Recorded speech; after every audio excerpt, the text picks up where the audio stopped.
कभी ऐसा महसूस हुआ है कि भविष्य कितना अनिश्चित है? आज नौकरी है, कल होगी या नहीं, कुछ पता नहीं। तो आज हम इसी भावना से, मतलब अनिश्चितता से निपटने के तरीकों पर बात करने वाले हैं। हम एक ऐसी दुनिया में जी रहे हैं जहां हर दिन कुछ नया हो रहा है। टेक्नोलॉजी, पॉलिटिक्स, हमारी सेहत, सब कुछ इतनी तेजी से बदल रहा है। और ये जो अनिश्चितता है ना, ऐसा लगता है जैसे हमें चारों तरफ से घेर रही है, एक संकट की तरह। लेकिन जरा एक मिनट रुकिए, क्या हो अगर हम इस समस्या को ही गलत तरीके से देख रहे हों? क्या पता असली मुद्दा अनिश्चितता हो ही ना, बल्कि कुछ और हो। तो क्या हम सच में एक अनिश्चितता के संकट से गुजर रहे हैं? चलिए इस आइडिया को थोड़ा और कुरेदते हैं और इसकी जड़ तक पहुंचने की कोशिश करते हैं। सद्गुरु कहते हैं कि समस्या अनिश्चितता नहीं, बल्कि हमारी उम्मीदें हैं। हम चाहते हैं कि सब कुछ हमारे कंट्रोल में हो, सब कुछ पहले से पता चल जाए। लेकिन असल में जिंदगी तो है ही ऐसी, है ना? बदलाव का ही तो दूसरा नाम है।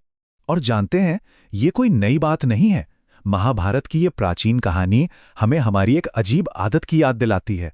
हम सबको पता है कि जीवन का कोई भरोसा नहीं, फिर भी हम ऐसे जीते हैं जैसे हम हमेशा यहीं रहेंगे।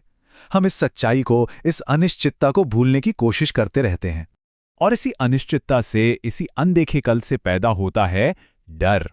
तो अब बात करते हैं डर की। ये आखिर है क्या भला? आता कहां से है और हम पर ऐसे हावी कैसे हो जाता है? कभी इस बारे में सोचा है कि डर हमेशा भविष्य के बारे में ही क्यों होता है?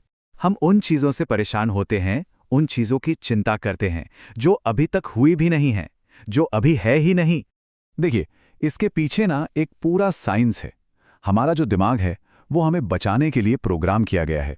तो जैसे ही उसे कोई खतरा महसूस होता है, चाहे वो असली हो या सिर्फ हमारे मन का वहम, वो तुरंत एक्शन में आ जाता है। और जब ऐसा होता है ना, तो हमारी सोचने समझने की शक्ति वो पीछे रह जाती है। तो ठीक है, डर को समझ लिया, पर सवाल ये है कि इसका सामना कैसे करें। चलिए कुछ असली कहानियों से सीखते हैं कि डर के बावजूद एक्शन कैसे लिया जाता है। एक सीन इमेजिन कीजिए। एक माँ अपने घर में है। एक बिल्डर उसकी जमीन खरीदने आता है, और जब वो मना करती है तो वो उसे डराने के लिए अपनी कमर में लगी बंदूक दिखाता है। अब सोचिए वो क्या करेगी। उस माँ ने जो किया वो किसी ने सोचा भी नहीं होगा। डर से कांपने की बजाय वो सीधा उसके पास गई और उसे एक जोरदार थप्पड़ मारा और उसे अपने घर से बाहर निकाल दिया। कमाल है ना? तो इस कहानी से क्या सीख मिलती है? यही कि डर लगना कोई बुरी बात नहीं है, लेकिन डर को अपने ऊपर हावी होने देना वो गलत है। असली हिम्मत डर के बावजूद आगे बढ़ने में ही है। अब एक और कहानी लेते हैं, इस बार बिजनेस की दुनिया से। सोचिए एक कंपनी है जो पूरी तरह से डूबने वाली है। सारे सलाहकार, सारा डेटा, सब एक ही बात कह रहे हैं, पैसा मत लगाओ, बर्बाद हो जाओगे। लेकिन एक एंटरप्रेन्योर ने अपनी गट फीलिंग, अपने अंदर की आवाज पे भरोसा किया। और जानते हैं क्या हुआ? ये उसकी जिंदगी का सबसे बड़ा और सबसे अच्छा फैसला साबित हुआ। तो इन सभी चुनौतियों का सामना करने का सबसे शक्तिशाली तरीका आखिर है क्या? कोई ऐसी चीज जो आपको किसी भी तूफान में संभाले रखे? वो है एक बिल्कुल साफ, एक बिल्कुल पक्का उद्देश्य। इसका एक जबरदस्त उदाहरण है सद्गुरु की संस्था। जब महामारी आई, सब कुछ बंद हो गया, कमाई जीरो हो गई, तब भी उनका मकसद बिल्कुल साफ था, लोगों की मदद करना है। और इसी मकसद की ताकत देखिए, उन्हें ऐसे रास्ते मिले जो किसी ने सोचे भी नहीं थे। उन्होंने पेंटिंग बेची, लाखों डॉलर जुटाए और हजारों लोगों का पेट भरा। जैसा कि सद्गुरु कहते हैं, अगर आपका मकसद पक्का है तो हर मुश्किल से निकलने का रास्ता मिल ही जाता है।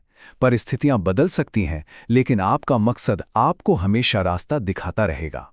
तो ये सब सिर्फ मुश्किलों से बचने के बारे में नहीं है। ये एक ऐसा जीवन और एक ऐसा काम बनाने के बारे में है जिसका कोई मतलब हो, कोई गहरा मकसद हो। देखिए, स्क्रीन पर दो तरह के बिजनेस दिखाए गए हैं। एक वो जो सिर्फ मुनाफे के लिए काम करता है, और दूसरा जिसका एक बड़ा उद्देश्य होता है। एक के लिए मुनाफा ही मंजिल है और दूसरे के लिए ये बस उस मंजिल तक पहुंचने का ईंधन है। जैसे हमें सांस लेने के लिए ऑक्सीजन चाहिए होती है, बस उतना ही। और ये सिर्फ अच्छी अच्छी बातें नहीं हैं, इसका सीधा फायदा भी है। क्या ये बात पता थी कि जो कर्मचारी अपने काम से सच में इंस्पायर्ड होते हैं, वो बाकी कर्मचारियों के मुकाबले 50% ज्यादा प्रोडक्टिव होते हैं? इसका मतलब साफ है, एक मकसद होना सिर्फ एक अच्छी फीलिंग नहीं, बल्कि एक स्मार्ट बिजनेस स्ट्रैटेजी भी है। तो मैं इसी सवाल के साथ आज की बात खत्म करना चाहूंगा। आखिर किसी का मकसद क्या है? सिर्फ एक लेन देन या रोजमर्रा की कामों से बढ़कर वो कौन सी चीज है जो प्रेरणा देती है? इस पर सोचिएगा जरूर।